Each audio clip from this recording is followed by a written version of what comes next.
नमस्कार। आज मैं कक्षा 9 हिंदी का खंड पाठ 6 प्रेमचंद के फटे जूते, जिसके लेखक हैं हरिशंकर परसा।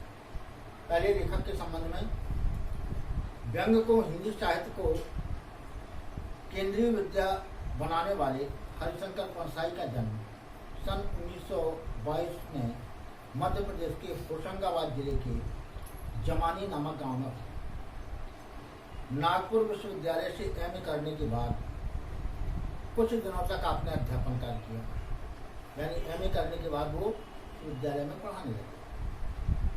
सन 1947 से स्वतंत्र लेखन करने लगे, क्योंकि इसके पहले हमारा देश गुलाम था और अंग्रेजों गुलाम होने के कारण हम स्वतंत्र लेखन कार्य नहीं कर सकते। इसलिए उन्होंने 1947 से स्वतंत्र लेखन कार्य करने का प्रारंभ किया। जबलपुर से वसुधा नामक पत्रिका निकाली,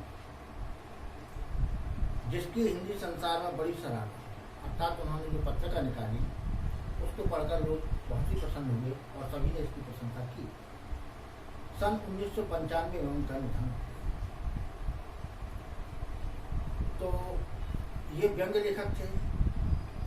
इनकी कृतियों में हंसते हैं, रोते हैं, जैसे उनके दिन फिरे, रानी नागफनी की कहानी, तट की खोज आदि अनेकों का और व्यंग संग्रह हैं।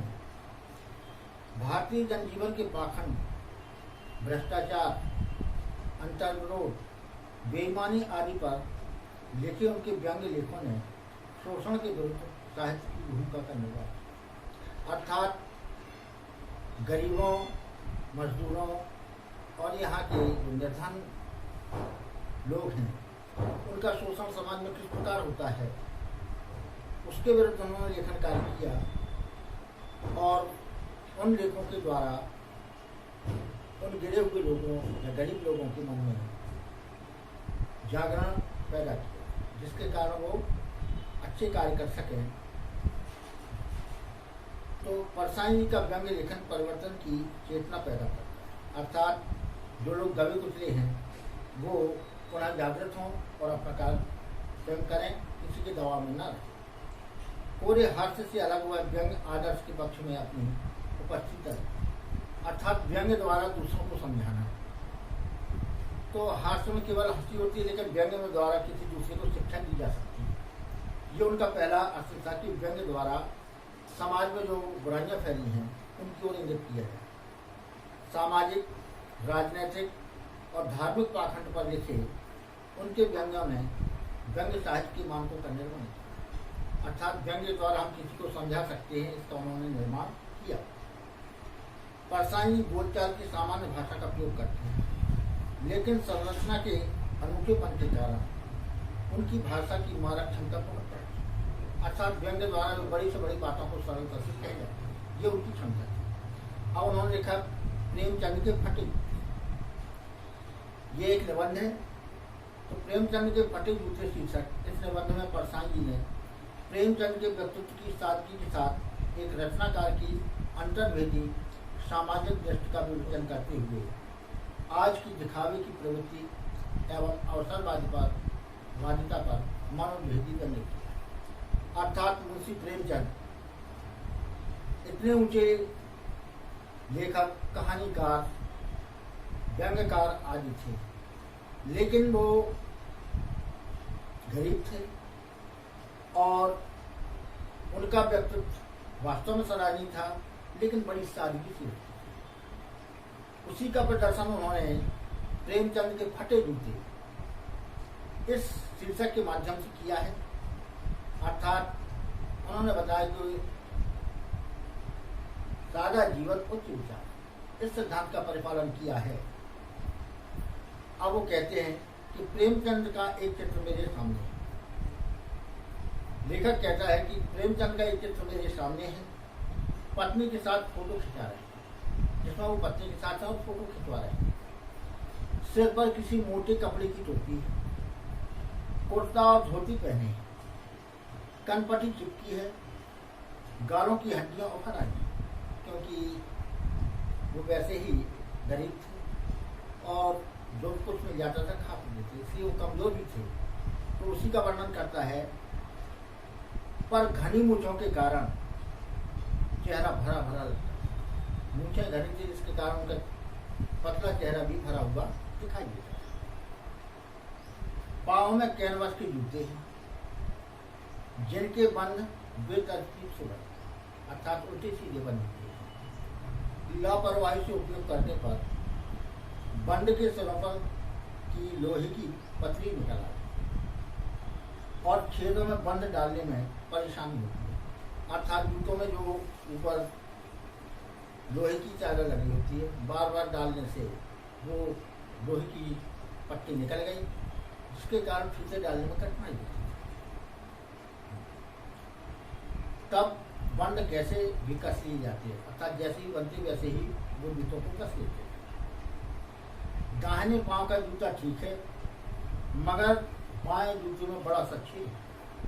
उनकी परिस्थिति का वर्णन करते हैं कि एक जूता तो सही है लेकिन दूसरा जूता फटा हुआ है, जिसमें से अंगुली बाहर निकला है, अर्थात वो इस प्रकार फटा हुआ कि जूते के बाहर उनकी उंगलियां दिखाई दे। मेरी दृष्टि जूते पर अटक गई। सोचता हूँ फोटो खिंचाने की अगर यह पोशाक है तो पहनने की कैसी हो। बोले जब लोग फोटो खिंचाने आते हैं, बढ़िया सज संवर के आते हैं, बढ़िया कपड़े सुंदर पहन के आते हैं, टिप टॉप, लेकिन जब ये इस प्रकार के वस्त्रों में और जूतों में फोटो खिंचा रहे हैं तो ये जब वस्त्र पहनते होंगे तब इसकी कैसा होता होगा। फोटो में आदमी सच के आता है, चाहे अपना सामान बना रहे, लेकिन जब वो कहते हैं फोटो खिंचाने में इनकी ये वस्त्र है तो साधारण में कैसे होंगे, इसकी कल्पना लेखक कर रहा है। इस आदमी की अलग अलग पोशाकें नहीं होंगी, इसमें पोशाकें बदलने का गुण नहीं है, यह जैसा है वैसा ही फोटो में खींचा है। अर्थात इस व्यक्ति के पास या तो अधिक पोशाकें नहीं और ये बिल्कुल सादा है, जैसा ही दिखता है वैसा ही उसमें खींचा है। मैं चेहरे की तरफ देखता हूँ, क्या तुम्हें मालूम है मेरे साहित्यिक पुरखे कि तुम्हारा जूता फट गया है और अंगुली बाहर निकल गई। वो चित्र में उनको इंगित करती हुई कह रहे कि हे महान साहित्यकार, क्या तुम्हें मालूम है कि तुम फोटो खिंचा रहे हो और तुम्हारा जूता फटा हुआ है। क्या तुम्हें जरा इसका भी एहसास नहीं है, जरा लज्जा संकोच या झक नहीं। अर्थात ये फोटो तुम्हारे सब जगह जाएगी और सब लोग इसे देखेंगे, तो क्या तुम्हें जरा भी लज्जा का अनुभव नहीं होगा। क्या तुम इतना भी नहीं जानते कि धोती को थोड़ा नीचे खींच लेते तो अंगुली ढक सकती थी। लेखक कहता है कि यदि जरा सा आप अपनी धोती को नीचे कर लेते तो जो फटी हुई जूते में ऐसे अंगुली दिखाई दे रही वो ढक जाती। इस प्रकार तुम्हारा फटा हुआ जूता किसी को न दिखाता, मगर फिर भी तुम्हारे चेहरे पर बड़ी बेपरवाही, बड़ा विश्वास है।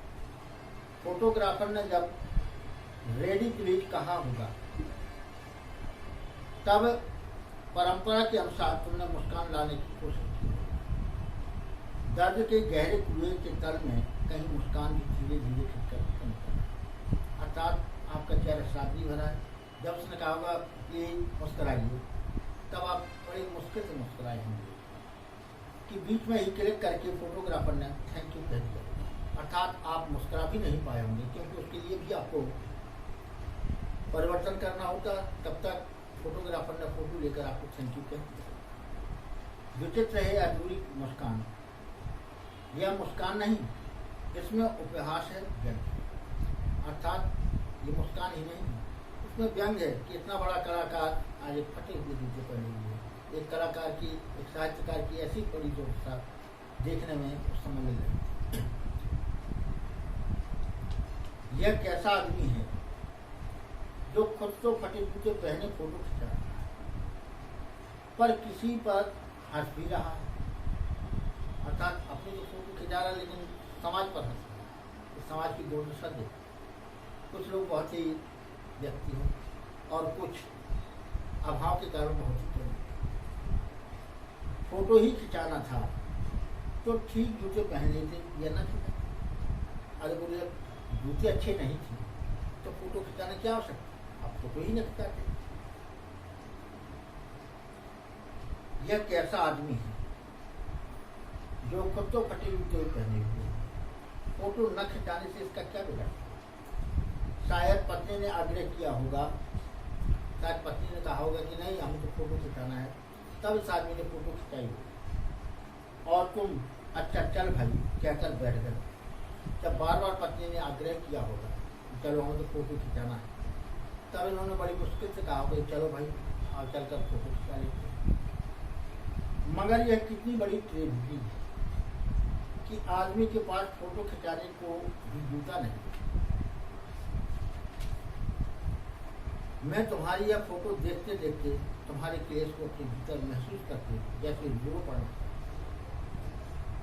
तो लेखक हरिशंकर जी कहते हैं कि मैं तुम्हारी फोटो को देखकर और तुमने जो कष्ट प्राप्त किया है उसको देखकर मेरा रोने को जी करता है, अर्थात मैं तुम्हारी इस दुर्दशा को देखकर रोना चाहता हूँ। मगर तुम्हारी आंखों का यह तीखा व्यंग, दर्द भरा व्यंग मुझे एकदम था। तुम्हारा चेहरा देखकर जो आंखें कह रही हैं वो रोना को बंद कर। तुम फोटो का महत्व नहीं समझते, समझते होते तो किसी से फोटो खिंचाने के लिए जूते मांगते। बोले फोटो का महत्व नहीं समझते कि ये फोटो कई जगह जाएगी, अखबारों में भी छपेगी, उसमें भी आपके फोटो दिखाई देगी। यदि आप फोटो का महत्व समझते होते तो फोटो खिंचाने के लिए किसी से जूते मांग लेते। मुझे भैया ज़्यादा देर के लिए जो चीज़ें हर एक जगह मिल जाती। लोग तो मांगे के कोर्ट से वर दिखाई करते हैं, अर्थात समाज की दुर्दशा कहते हैं कि लोग मांगकर वर देखने के लिए जाते हैं, अर्थात मांगे के कोट पहनकर वर देखने के लिए जाते हैं। तुमसे जरा देर के लिए जूते ही लेते, किसी जूते मांग लेते तो कम से कम फटे जूते तुम्हें समाज में दिखाने ना पड़ते। और मांगे की मोटर से बारात निकालते हैं, यानी मोटर कार भी मांग लेते हैं और आज के युग में बारात भी ले जाते हैं। फोटो खिंचाने के लिए तो बीवी तक मांग ली जाती है। बताइए, लेखक कहता है कि यहाँ तक फोटो खिंचाने के लिए किसी की पत्नी भी ज़रा देर के लिए अपने पास खड़ी कर लेते और उसके साथ फोटो खिंचाते। ये आजकल का जमाना, लेकिन वो प्रेमचंद का जमाना था कि वो अपने फटे जूते में ही फोटो खिंचाते हैं। तो कुछ लोग तो इत्र छुपाकर फोटो खिंचाते हैं जिसके फोटो में खुशबू आए, अर्थात लोग जब फोटो खिंचाने जाते हैं तरह तरह के सेंट और स्प्रे लगा कर जाते हैं, ऐसा लगता है जैसे फोटो में खुशबू आ जाएगी। ये तो उनका भ्रम है। गंदे से गंदे आदमी की फोटो भी खुशबू देती है, अर्थात जो बुरे से बुरा आदमी होता है वो फोटो खिंचाने के लिए अच्छे कपड़े पहन जाता है और सुंदर ड्रेस था। टोपी 8 आने में मिल जाती है और जूते उस जमाने में भी 5 रुपए की कम क्या मिलते हैं। जूता हमेशा टोपी से कीमती रहा है, अर्थात जूता हमेशा टोपी से कीमती रहा, अर्थात जो समाज में रहित वर्ग थे उनका जूता किसी के सिर से, यानी टोपी सिर में लगाई जाती, किसी के सिर से भारी रहती थी, अर्थात उस रईस आदमी के अंदर सैकड़ों मजदूर लोग काम करते थे, अर्थात सबसे झुकाकर उसे प्रणाम करते थे। इसलिए उन्होंने बताया कि जूता हमेशा भारी रहा है। अब तो जूते की कीमत और भी बढ़ गई है और एक जूते पर 2500 टोपियां निछावर, अर्थात एक के साथ सैकड़ों मजदूर उस समय लगे। तुम भी जूते और टोपी को अनुपातिक मूल्य के मारे हुए, अर्थात जूते और टोपी के माध्यम से लेखक समाज में हुए परिवर्तन को दिखाना चाहता है। जूता एक धनी वर्ग का है और टोपी एक निर्धन वर्ग की, अर्थात आज भी समाज में धनी और निर्धन वर्ग का अनुपात रहा होगा। इस व्यंग्य के माध्यम से वो सिद्ध कर रहे हैं। यह विडंबना मुझे इतनी तीव्रता से पहले कभी नहीं थी जितनी आज चुप रही है, अर्थात जब मैं इतने बड़े साहित्यकार के फटे हुए जूते पहनकर देखता हूँ। तुम महान कथाकार, उपन्यास सम्राट, युग प्रवर्तक, जाने क्या क्या कहलाते थे, मगर फोटो में भी तुम्हारा जूता होता है। अर्थात इतने बड़े साहित्यकार, कथाकार, कहानीकार होते हुए जिसकी कहानियाँ चारों तरफ प्रसिद्ध हैं, आज फटे हुए जूते में फोटो की तरह, अर्थात साहित्यकार की ऐसी दशा उस जमाने में। मेरा जूता भी कोई अच्छा नहीं। प्रसाद जी कहते मैं भी जूते कोई कीमती नहीं पहनी, यों ऊपर से अच्छा है, अंगुली बाहर नहीं निकलती, पर अंगूठे के नीचे तला फटा। बोले मेरा जूता भी कम नहीं, ऊपर से लेकिन अच्छा दिखता है, लेकिन नीचे का तला फट गया और फोटो में तला आता नहीं। अंगूठा जमीन से घिसता है और पैनी मिट्टी भी कभी जबरदस्त लग जाती है, क्योंकि जूता फटा हुआ है। जब चलते हैं तो कुछ मिट्टी कंकड़ उसमें घुस जाती है, जिसके कारण मुझे चुभन का अनुभव होता है, लेकिन ऊपर से दिखावे में जरा भी कोई कमी नहीं। पूरा तला गिर जाएगा, पूरा पंजा छिल जाएगा, मगर अंगुली बाहर नहीं। बोले नीचे से चाहे जो कुछ हो, लेकिन ऊपर से उंगली नहीं दिखाई देगी, जैसा कि इनकी जूते में दिखाई देगी।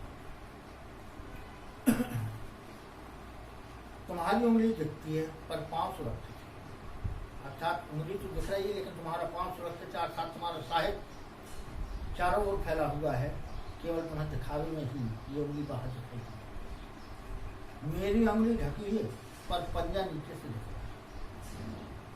मैं भी व्यंग्यकार हूँ, लेकिन मेरी उंगली क्या है, ढकी हुई है, लेकिन नीचे से पंजा घिस रहा है। मैं आपके समान इतना कथाकार और कहानीकार नहीं हो सकता। तुम पर्दे का महत्व ही नहीं जानते हो, हम पर्दे पर थोड़ा।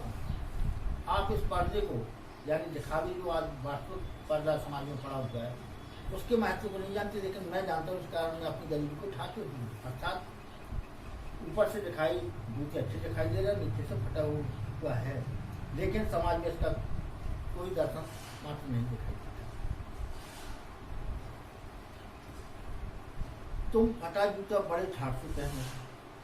बोले आपको जरा भी हीनता का अनुभव नहीं है कि आप फटे हुए जूते को पहने और चारों ओर घूम रहे हैं, आपको हीनता का अनुभव नहीं होता।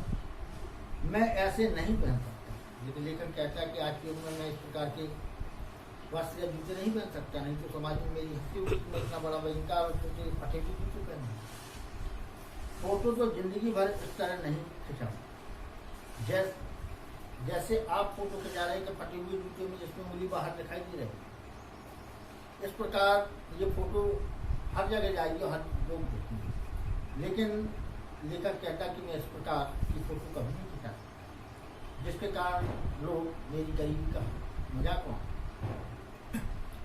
कोई जीवनी बिना फोटो के ही छापते, चाहे कोई जीवनी बिना फोटो के, अर्थात मेरा जीवन चरित्र छापते, लेकिन मुझे अपनी फोटो की परवाह नहीं। क्यों? क्योंकि यदि फटे जूते में फोटो खिंचाता है तो वो सब जगह जाएगी, इसलिए मैं अपने जीवन चरित्र को लिखवा सकता हूँ, लेकिन फटे हुए जूते में नहीं।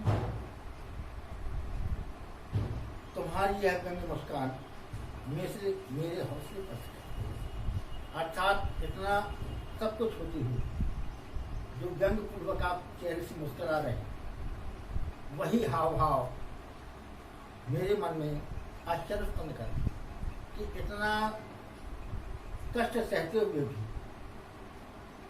ना आप दिखावे में पड़े हैं, फिर भी आप फोटो में मुस्कुरा रहे हैं, चाहे आपके कपड़े किसी प्रकार। तो क्या मतलब है इसका? कौन सी मुस्कान है? अर्थात इसका क्या मतलब है? आप इतने कष्टों को सह रहे हैं, फिर भी आपके चेहरे पर मुस्कान है, उसके बारे में लेखक जानना चाहता है और व्यंग्यवान करता है। क्या होली का गोदान हो? गोदान नामक उपन्यास में ये होली का चरित्र है, उस पर फिल्म भी बनाई जा चुकी है। होली एक गरीब किसान है जो कि जमींदारों का मारा हुआ है। क्या पूस की रात में नीलगाय हल्कू का खेत है? ये पूस की रात इनका एक उपन्यास है, जिसमें हल्कू नामक एक गरीब किसान है। वो जाड़े की रात में खेत पर जाता है, लेकिन उसके पास कोई कंबल वगैरह नहीं। रात भर जागने के लिए उसके पास एक कुत्ता है जो उसके साथ रखवाली करता है। जाड़े में वो दोनों एक साथ होते हैं, लेकिन वो बगीचे में जाता है और वहाँ पर आम के पत्तों को जलाता है, उसे गर्मी लगती है, कुछ देर के लिए झप जाता है और वहीं सो जाता है। तब तक सारे जानवर उसका खेत चढ़ जाते हैं। तो ये है हल्कू की वजह, अर्थात इतनी गरीबी में सहती हुई उसके पास एक कंबल भी नहीं था, तो सब जानवर चढ़ गए। उसी का दुख यहाँ पर व्यक्त किया गया है। क्या सुजान भगत का लड़का मर गया क्योंकि डॉक्टर क्लब छोड़कर नहीं आया? अर्थात चड्डा बाबू डॉक्टर थे, सुजान नामा भगत जो साथ में लड़के में एक लड़का ही उसके पास था, उसे देखने नहीं आ सकते, उसका लड़का मर चुका है, लेकिन फिर भी आपके चेहरे पर वही मुस्कान है। नहीं, मुझे लगता है माधव औरत के कफन के चंदे की तरफ।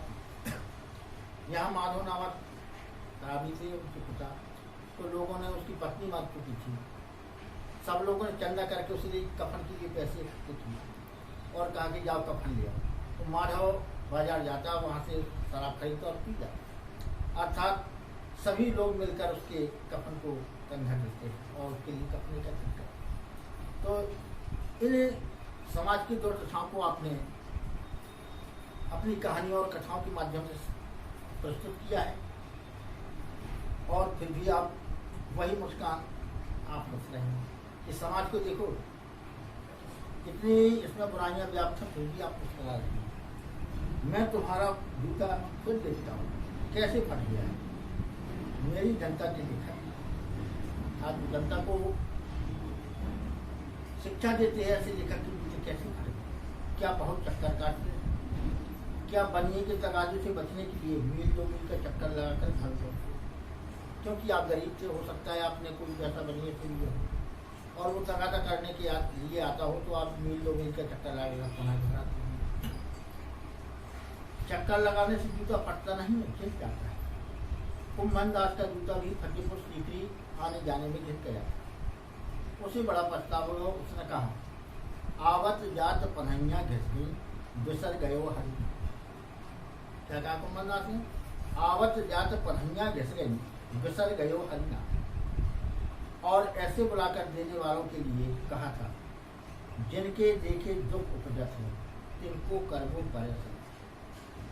तो इस माध्यम से उन्होंने कहा है कि जिनको देखने से लोगों को कष्ट उत्पन्न होता है, ऐसे बड़े बड़े अधिकारियों, बड़े बड़े जमींदारों को सैकड़ों मजदूर लोग सलाम करते हैं, अर्थात झुककर उन्हें प्रणाम करते हैं, अर्थात जिनके दर्शन मात्र से ही दुख प्राप्त होता है।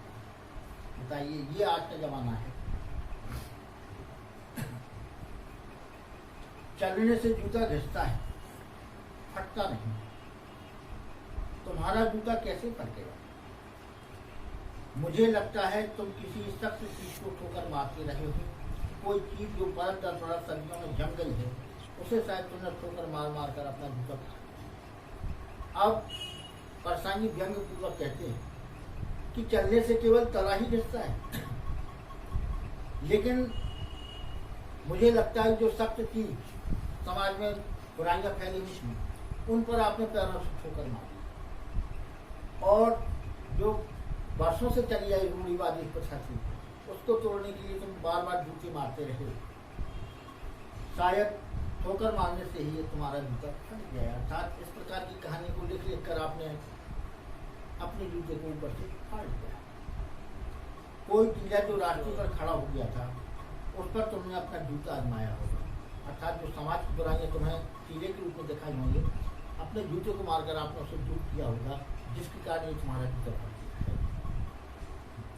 तुम उसे बचाकर उसके बगल से भी निकल सकते थे। अर्थात उस समय की आप उन दशाओं का वर्णन न करके आप और कुछ भी लिख सकते थे। तो टीलों से समझौता भी तो हो जाता है। सभी नदियां पहाड़ थोड़ी ही छोड़ती हैं, कोई रास्ता बदलकर घूमकर भी चली जाती है। अर्थात आप उस समय के जमींदारों के बारे में या वहाँ के अधिकारी के बारे में लिखते तो आपकी गरीबी न भूल जाती। आप उनके बगल में उन्हीं के समान कहानियाँ लिखने लगते तो आज आपकी ये दशा ना हो। पर तुम समझौता नहीं कर सकते। आपका दृढ़ निश्चय था कि मैं ऐसे लोगों से समझौता नहीं करूँगा। क्या तुम्हारी भी वही कमजोरी थी जो होली की लेंडू भी? वही नियम धर्म वाली कमजोरी? नियम धर्म उसकी जंजीर भी थी, मगर तुम जिस तरह मुस्कुरा रहे हो उससे लगता है कि शायद नियम धर्म तुम्हारा बंधन नहीं था, तुम्हारी मुक्ति थी। अर्थात अपने रास्ते पर चलना तुम्हें उचित लगा और तुमने वही किया, लेकिन फिर भी मुस्कुरा रहे हो। मुझे लगता है कि तुम्हारी प्रवृत्ति थी कि समाज की बुराइयों को दूर करें, और उसी के बारे में तुमने लिखा। तुम्हारी यह पाँव की उंगली मुझे संकेत करती सी लगती है, जैसे तुम घृण समझते हो उसकी तरफ हाथ की नहीं, पाँव की उंगलियों से इशारा करते। अर्थात जिसे आप गरीब निर्धन समझते हो, उसे पाँव की उंगली से इशारा करते हो, हाथ की उंगलियों से नहीं। तुम क्या उसकी तरफ इशारा कर रहे हो जिसे ठोकर मारते मारते तुमने जूता पाया। अर्थात उन लोगों की ओर क्यों इशारा कर रहे हो कि जिनकी बुराइयां दूर कैसे करते तुम्हारे पैर का जूता पाया। मुझ पर या हम सभी पर हंस रहे हो, हम पर या सभी इस समाज पर हंस रहे हो। उन पर जो उंगली छिपाई और तलवच घिसाई चल रही। अर्थात मेरी भी नीचे की जूती फट चुकी है, तलवा घिस रहा है, लेकिन मैं उंगली छिपाई हूँ। हो सकता है कि आपने मुझ पर भी प्रेम किया हो, पर उन कीलों को बरकाकर बाजू से निकल रहे हैं। तुम कह रहे हो मैंने ठोकर मार मार कर जूता फाड़ लिया, उंगली बाहर निकल आई, पर पाँव बच रहा है और मैं चलता रहा हूँ। अर्थात मैंने बुराइयों पर व्यंग बाण द्वारा उन्हें आहत किया है, इस कारण मैं उनको बचाकर यानी बगल से निकल गया। उनको व्यंग तो किया, लेकिन वो एकदम स्पष्ट नहीं समझ सके और इसी कारण मेरा जूता ऊपर से फटने से बचा, क्योंकि मुझे ठोकर नहीं माननी पड़ी। मगर तुम अंगुली को झांकने की चिंता में तलवे का नाश कर रहे हो, तुम चलोगे कैसे। अर्थात अब भी आप समाज की बुराइयों के बारे में लिख रहे हैं, तो अंगुली को छोड़कर आप तलवे घिसने के बारे में मत सोचिए, नहीं तो तुम चल कैसे पाओगे। मैं समझता हूँ, मैं तुम्हारे फटे जूते की बात समझता हूँ, अंगुली का इशारा समझता हूँ, तुम्हारी व्यंग मुस्कान समझता हूँ। कहने का तात्पर्य ये है कि हरिशंकर परसाई ने प्रेमचंद के फटे जूते के व्यंग से समाज की उस समय की बुराइयों के बारे में संबोधित किया था और उन्हीं के बारे में बताया था। अब मैं ये पाठ अपना समाप्त करता हूँ। जय हिंद, जय भारत।